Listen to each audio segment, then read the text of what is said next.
Salut et bienvenue dans cette nouvelle vidéo. Aujourd'hui je vous retrouve pour un tutoriel très rapide et très facile. On va voir comment créer un effet de décalage entre le fond et le contour d'un texte pour obtenir ce résultat. Donc c'est parti, je vais commencer, je vais créer pour ça un nouveau document que je vais faire de 1280 par 720 pixels en 300 pixels par pouce. Je vais choisir le mode colorimétrique RGB, 8 bits et contenu de l'arrière-plan, il sera blanc. Et je vais faire créer. Tout de suite, je vais prendre mon outil texte ici et puis je vais écrire le texte que je souhaite. Alors moi, je vais écrire texte décalé, voilà.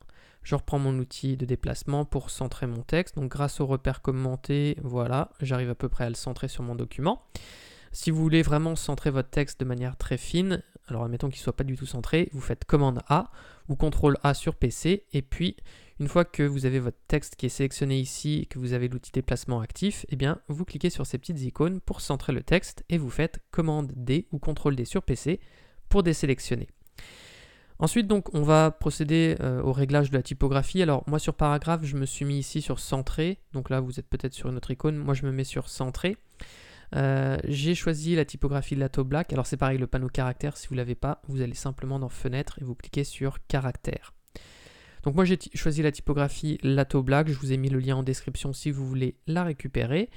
La taille, je me suis mis sur 50 points. L'espacement des caractères, l'espacement des lignes plutôt, est sur Auto. Ici, l'espacement des caractères est sur 50. Et puis c'est bon. Alors, je vais juste cliquer ici sur cette icône pour tout mettre en majuscule. Et ça me plaît bien. Alors, veillez juste à utiliser une typographie assez épaisse, ça fonctionnera mieux. Donc, c'est pour ça, mettez-vous auquel cas en gras si vous avez besoin. Ça fonctionnera un petit peu mieux, je trouve. Ensuite, donc, je peux refermer ce panneau. Je vais faire Commande J ou CTRL J sur PC pour dupliquer mon calque. Et sur la version dupliquée, je vais aller dans les options de fusion ici. Et je vais choisir contour.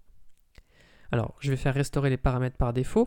Ce que je vais faire, c'est que je vais mettre un contour, par exemple, de 5 pixels ici. Je vais le mettre en mode centré.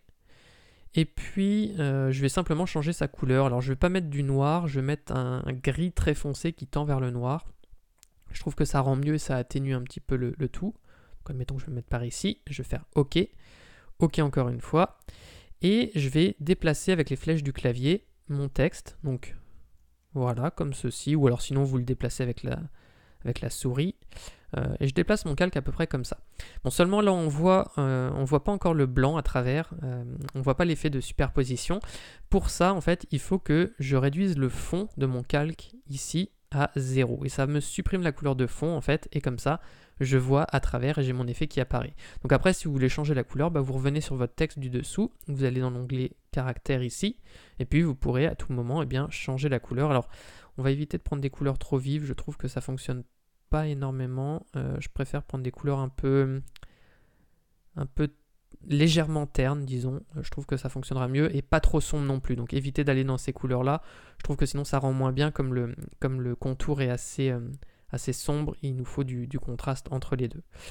Donc voilà, vous avez votre effet qui est maintenant terminé. Donc j'espère que ce rapide tutoriel vous aura plu. Si c'est le cas, je vous invite à mettre un like et à vous abonner à la chaîne.